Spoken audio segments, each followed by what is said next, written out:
आज जो स्टोरी मैं आपको सुनाने वाला हूँ वो मेरे जिंदगी की one of the best story है जिसने मेरी जिंदगी बदल दी थी। आप इस कहानी को थोड़े से ध्यान से सुनना और जो मैं बोल रहा हूँ वो अपने दिमाग में इमेजिन करना। तो कहानी है एक गुफा की जो एक गांव में थी।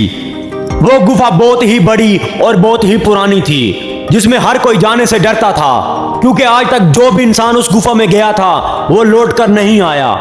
कोई कहता था उस गुफा में भूत रहते हैं, आत्माओं का साया है, तो कोई कहता था उस गुफा में एक राक्षस रहता है जो इंसानों को खा जाता है, तो कोई कहता था उस गुफा में जंगली जानवर रहते हैं। हर तरह के लोग बातें करते रहते थे उस गुफा के बारे में। तो एक दिन उस गांव में एक लड़का आता है, उसको भी गुफा के बारे में पता चलता है कि गांव में एक बहुत ही बड़ी और पुरानी गुफा है जिसमें आज तक जो भी गया है वो वापस लौट कर नहीं आया। अब लड़का बहुत ही जिद्दी था, उसने डिसाइड कर लिया कि वो गुफा में जाएगा और देखेगा आखिर उस गुफा में है क्या। सारे गांव वाले उसे रोकने लगे कि बेटा उस गुफा में मत जाओ, उस गुफा में डर है और वहां जाने से भी लोग डरते हैं, तुम उस गुफा के अंदर जाने की बात कर रहे हो। लड़का क्या कहता है पता है तुम्हें? लड़का कहता है अगर उस गुफा में डर है तो उस गुफा में मैं जरूर जाऊंगा क्योंकि डर के आगे ही जीत है। लड़का अपना सामान पैक करता है और गुफा में जाने लगता है। जैसे वो अंदर जाता है अंधेरा और बढ़ जाता है, तो वो थोड़ा सा और आगे जाता है तो उसको पीछे से कोई धक्का मार देता है जिससे वो लड़का नीचे गिर जाता है। लड़का फिर खड़ा होता है तो देखता है उसके सामने दो इंसान खड़े हुए हैं। वो इंसानों से कहता है तुम यहाँ कैसे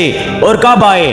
वो दोनों इसे गुफा में ले जाते हैं। वो लड़का जैसे ही गुफा के अंदर जाता है हैरान हो जाता है। वो देखता है गुफा में वो सब ऐशो आराम है, पैसा था, दौलत थी, चांदी थी, वो सब ऐशो आराम थे जो एक इंसान को चाहिए होते हैं। वो लड़का उन दोनों से ये पूछता है कि जब तुम अंदर आए फिर तुम बाहर क्यों नहीं गए? वो दोनों कहते हैं कि गुफा में इतने ऐशो आराम हैं कि हमें गुफा से बाहर जाने की जरूरत भी नहीं पड़ी। फिर लड़का उनसे कहता है तुमने मुझे धक्का क्यों मारा था? तो वो दोनों कहते हैं कि जो भी इस गुफा के अंदर आता है हम उसे धक्का दे देते हैं ताकि वो डर के मारे इस गुफा से भाग जाए, लेकिन तुम डरे नहीं, तुम फिर खड़े हुए इसलिए हम तुम्हें अंदर लाए। तो लड़का सोचने लगा कि सच में दुनिया डरपोक है, इतना डर डर के जी रहे हैं कि ये भूल ही गए हैं कि डर के आगे जीत है। जिस जीत को वो हर जगह तलाश कर रहे थे वो उन्हें कहां मिली? डर में। अगर उस गांव का कोई भी इंसान डर को डराकर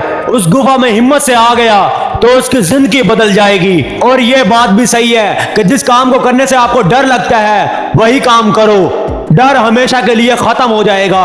अगर डरना है तो अपने रब से डरो। हम इंसान के हर काम से डरते रहते हैं लेकिन अपने रब से नहीं डरते। हम अपने बड़ों के आगे कोई गलत काम नहीं करते क्योंकि हम उनसे डरते हैं और वो जो सबसे बड़ा है हम उससे नहीं डरते। मैं आपको गारंटी देता हूं अगर आपने अपने रब से डरना सीख लिया तो आप अपनी जिंदगी में कभी कोई गलत काम नहीं करोगे। उम्मीद करता हूं आज की स्टोरी आपको पसंद आई होगी। अगर आप मेरे चैनल पर पहली बार आए हैं तो मेरे चैनल को सब्सक्राइब कर लें